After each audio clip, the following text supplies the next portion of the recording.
Et salut à tous, bienvenue sur cette nouvelle vidéo. Aujourd'hui on a du lourd, du très lourd, du GOTY, du Game of the Year, et en l'occurrence le GOTY 2022, j'ai nommé Elden Ring. On va entrer ensemble dans cette superbe aventure, discuter de trophées, succès, puis même débloquer ensemble en live les tout derniers succès, et oui, plusieurs d'un coup du jeu. Alors ce fameux Elden Ring, je l'ai attaqué pour ma part début décembre 2022, donc une petite année, toute petite année après sa sortie. Je suis resté dessus 4-5 mois sans trop jouer à autre chose pour le coup, tellement c'est une histoire et un environnement dans lequel il faut s'imprégner à 100% pour moi.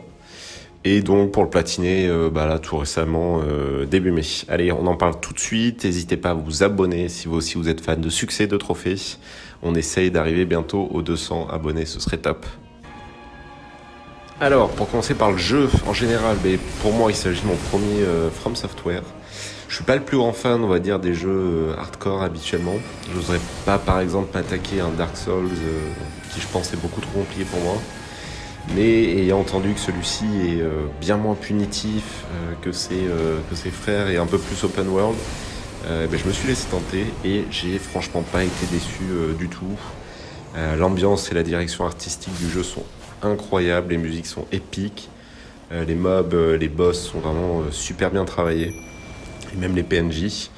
Alors certes le jeu met à l'épreuve, ça c'est clair, et d'ailleurs de manière progressive au fil du jeu et de plus en plus, mais l'open world permet vraiment de s'aguerrir quand on est bloqué, d'aller farmer, ce qui rend le jeu pour moi vraiment largement faisable et pas hyper dur au final. Voilà.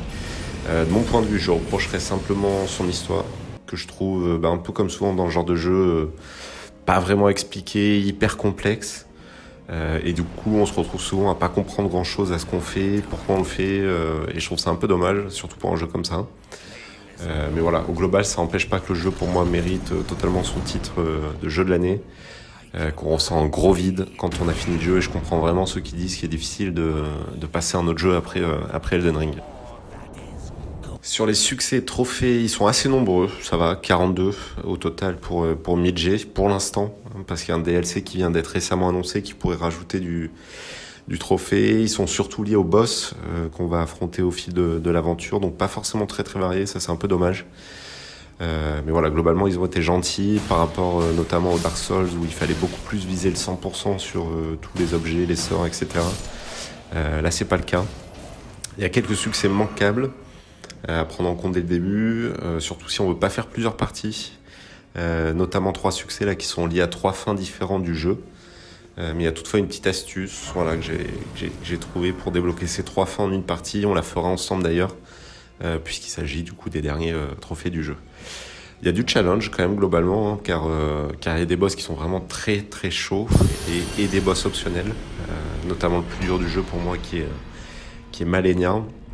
Je pense aussi à la bête d'Elden, là, le tout dernier boss obligatoire, ou Maliket, que j'ai vraiment eu du mal à passer. Mais faut avoir en tête qu'on peut invoquer d'autres genres pour s'aider, donc ça rend quand même les succès largement faisables. Pour le ratio d'obtention, on est 3% à avoir les Midgey sur Xbox, près de 17% sur le site True Achievements, donc c'est beaucoup franchement. Ce qui montre, je pense que les gens qui commencent le jeu sont vraiment là pour le torcher en fait, sont fans et veulent aller vers le 100%, et que aussi finalement la platine n'est pas forcément si compliquée que ça, surtout avec le multiplayer, avec l'invocation comme je disais. C'est pour ça que moi je vais lui mettre que 5 sur 10 en difficulté. Pour le temps d'obtention sur la platine, écoutez, on dépasse les 100 heures, hein. Moi j'ai fini à 110 heures pour ma part avec un mage niveau 170. J'ai vraiment été focus succès du début à la fin.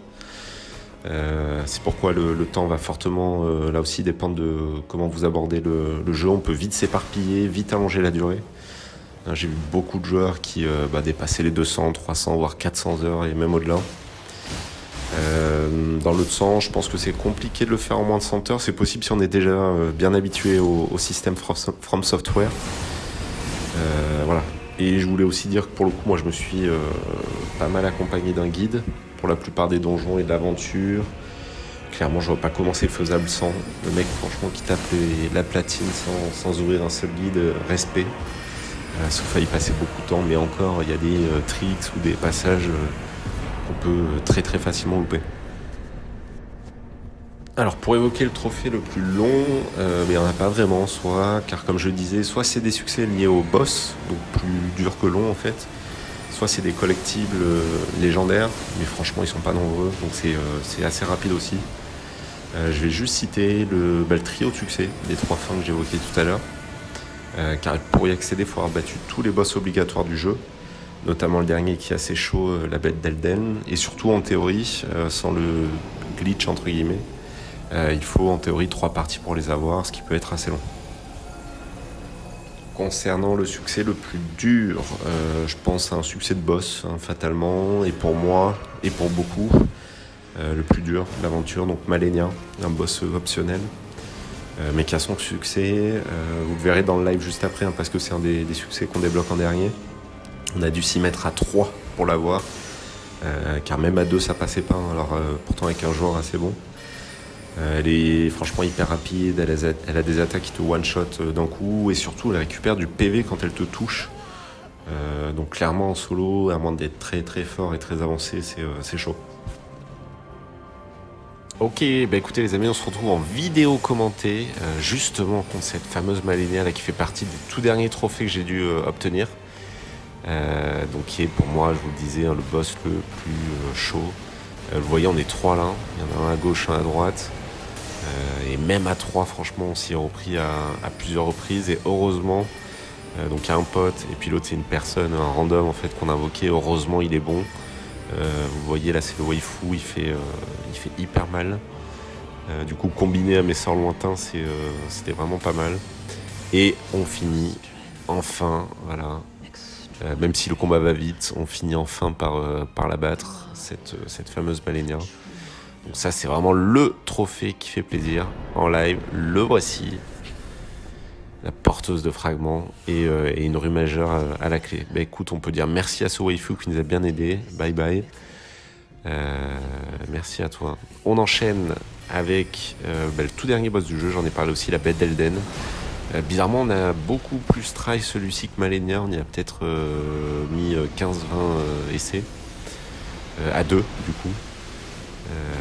Elle a des attaques quand même qui sont plutôt puissantes et puis inattendues. Mais finalement, c'est passé avec un peu de chat, j'avoue. Au bout d'un moment, vous voyez, avec le tout dernier sort que je lance. Et bye bye la bête. Bizarrement, elle n'a pas de succès directement lié à elle. Vous voyez que je débloque là un souvenir, mais pas de trophée qui tombe tout de suite. Sûrement parce que c'est elle qui vous l'apporte au dernier trophée du jeu. Et justement, on y va ensemble. Donc tout se passe ici, là, la plateforme de pierre. C'est à partir de là qu'on va déclencher les 3 fins du jeu. Donc vous voyez là il me reste donc les succès des 3 fins plus le succès général qui est l'obtention de tous les autres succès. Donc il y a eu un petit bug là mais je sais pas pourquoi. Donc comment ça se passe? Bah écoutez, c'est simple, j'accélérerai parce que ça dure bien 15-20 minutes en tout. Mais donc je lance une fin. Voilà, donc là c'est la fin en l'occurrence liée à un personnage secondaire, donc Rani. Attention d'ailleurs, si vous voulez pas être spoil sur les fins du jeu, c'est le moment de passer à la fin de la vidéo tout de suite. Et j'accélère à ce moment-là. Donc, comment ça se passe? Je déclenche la fin, j'attends d'avoir obtenu le succès. Donc là, on l'a aperçu rapidement. Et à partir de ce moment-là, je supprime ma sauvegarde sur le cloud. Et je reboot le jeu. Donc en fait, en rebootant le jeu, ça va déclencher ma sauvegarde qui est sur la console et pas celle sur le cloud où j'avais eu le succès. Ce qui me permet du coup de pouvoir recommencer une autre fin du jeu sans avoir bloqué la fin due à l'obtention d'une autre. Voilà, j'espère que j'ai été assez clair. C'est pas évident. Et là, c'est la toute dernière fin du coup. La flamme exaltée avec ce superbe artwork pour finir. Et voici le dernier, il arrive, succès du jeu. 50 G en plus par fin, ça se prend, donc Seigneur de la Flamme exaltée. Et qu'est-ce qui suit derrière tout ça?